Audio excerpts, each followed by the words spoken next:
नाम सुकल सिंह रठौड़िया, वनग्राम में ढाबा का रहने वाला। और अभी डिंडोरी में हमने अधिकार पत्र के लिए हमने बहुत प्रयास किए। लगभग ये 2005 से इसका जो मतलब प्रक्रिया शुरू हुआ, लेकिन ये 2009 में अधिकार पत्र तैयार हो गए, परंतु उसको शासन प्रशासन के लोग जो है उसको दबा दिए। उसके लिए हमने बहुत प्रयास किए कि यहाँ कलेक्ट्रेट में आवेदन लिखे, विधायक के लिए आवेदन लिखे और जैसे एसपी के लिए आवेदन लिखे। तो ये सारा आवेदन देने के बाद ये अब मतलब 15 दिसंबर 2011 में ये मतलब हमारा सामूहिक अधिकार पत्र प्राप्त हुए, जिसमें 3830 एकड़ का उसमें अधिकार पत्र दिया गया। लेकिन उसमें शर्तें मतलब वन विभाग जो उसमें शर्तें लगा दिए कि 1927 का वन कानून को उसमें शर्तें लगा दी, जबकि उनको वन अधिकार कानून के अंतर्गत ही उनको पूरे अधिकार पत्र देना था। तो इसके लिए भी हम अभी प्रयास कर रहा है कि अभी भी गांव के ग्राम सभा का मानना है कि सही अधिकार पत्र नहीं मिला है जो कानून के तहत मिलना था। तो ये गांव का लोग का कहना है। तो अभी भी लड़ाई जारी है, अभी भी जन सुनवाई में डालते हैं, अपील भी किए हैं कि हमारा अधिकार को हम जब तक समझेंगे नहीं तब तक सही लड़ाई नहीं होगा। तो उसमें एक तो पहला हमारा नियम है जो आगे का घटना से हमने बचाई, ये हमारा सपना है। दूसरा, गीला पेड़ काटने का सख्त मना करता है। ये तीसरा है कि जो छोटे छोटे बच्चे हैं जो मवेशी चराने के लिए वो मतलब कुल्हाड़ी लेके जंगल में नहीं जाएगा। तो ये हमने 3 नियम बनाए। और अभी 2012 में हमने एक नियम और बनाया है कि मतलब हमारा ग्राम सभा कि बिना अनुमति से कोई सरकारी कर्मचारी का कोई भी डिपार्ट से बिना ग्राम सभा की अनुमति से कोई भी जंगल के अंदर कार्य नहीं होगा। इस टाइप आपको विश्वास है कि आपने जो कानून बनाया है उसको सरकारी कर्मचारी उसका आदर करेंगे? हाँ, हमको तो ये लगता है कि जैसा ग्राम सभा का जो नियम बना है उस पर तो उसको मानना ही पड़ेगा, क्योंकि उसमें एक अमूल्य अधिकार दिया है ग्राम सभा का, उतने बड़े पावर है। हमने एक विश्लेषण करते हैं जैसे वन अधिकार कानून, तो इसको मतलब वो तो पढ़े लिखे लोग हैं और हम नहीं पढ़े हैं, फिर भी हम मानते हैं कि ये कानून है। अब सरकारी कर्मचारी हमारे हिसाब से वो नहीं मानते हैं कि ये कानून नहीं है। यदि कानून मानते तो वो मतलब अन्याय नहीं करते, उसमें सफेदा नहीं लगाते, कानून के आधार से उन्होंने अधिकार पत्र बांटते। उन्होंने एक योजना समझ लिया है उस कानून को, और हम बिना पढ़े लोग हम मान रहे हैं कि कानून।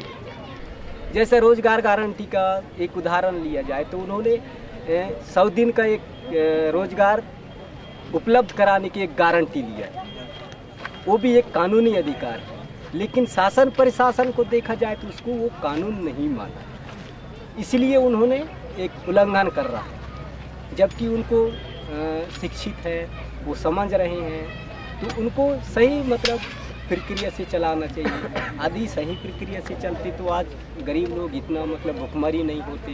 जब जंगल रहेगा तो शहर के लोगों को पानी मिलेगा, अब जंगल यहाँ ख़त्म हो जाएगा तो उनको भी पानी नहीं मिलेगा। तो इस प्रक्रिया में ज़्यादा लोग जुड़ने वाला और अभी लोग जुड़ रहे हैं। मेरा नाम लल्ला सिंह रठौड़िया, जाति बैगा और वनग्राम रंजरक के रहने वाला हूँ। और हमारे ग्राम पंचायत पिटारी, विकासखंड समनापुर, जिला डिंडोरी, मध्य प्रदेश का मूल निवासी है। तो हमारे बीच में जो है हमारे डिंडोरी जिला में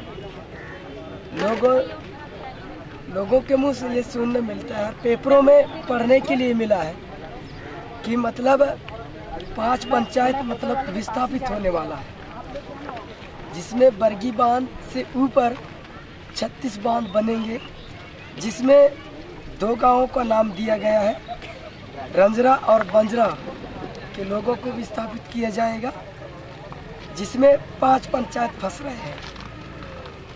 ये बात जो है मतलब अपने इधर हो रहा है और सरकार ने ये घोषणा कर दिया है। लेकिन जब सरकार ये घोषणा करके और वहाँ मतलब अगर बांध बना के जल कर देंगे तो हमें यहाँ से जाके रुकने के लिए भी जगह मिलेगा कहाँ? अभी तो यहीं हमें ज़मीन की जगह की घाटा है, लोगों को, किसी लोग तो मात्र घर घर के लिए है, फिर यहाँ से भगाएंगे तो कहाँ मिलेगा। यदि सरकार पानी की व्यवस्था करता है तो छोटा छोटा डैम बना के नदी में, मतलब जिस गांव के मतलब नदी है तो उस गांव के लिए मतलब छोटा रूप में मतलब स्टॉप डैम बनाया जाए, बाकी ये बड़े बांध का निर्माण ना किया जाए और उसमें लोगों को क्षति भी ना हो। ये मतलब हमारा सोच है और हमारे गांव के लोग यही विचार करते हैं। तो बैगा लोग एकजुट होकर अभी दिल्ली जाने की तैयारी रखते हैं? हाँ, रखते हैं। कुछ उम्मीद है? जी, उन्होंने ये भी रणनीति बना ली है कि हम जाने के लिए एक हम जो है ये अनाजों को मुट्ठी बचत करेंगे और पैसे को भी मतलब बचत करेंगे और दिल्ली जाएंगे, ऐसे करके विचार मन से रखते हैं वो लोग। और बताते हैं कि पिछले वर्ष मैंने 2007 में हमारे गांव से 16 लोग गए थे, तो इस वर्ष तो कह रहे हैं कि कई लोग कहते हैं कि इस बार हम भी जाएंगे, हम भी जाएंगे।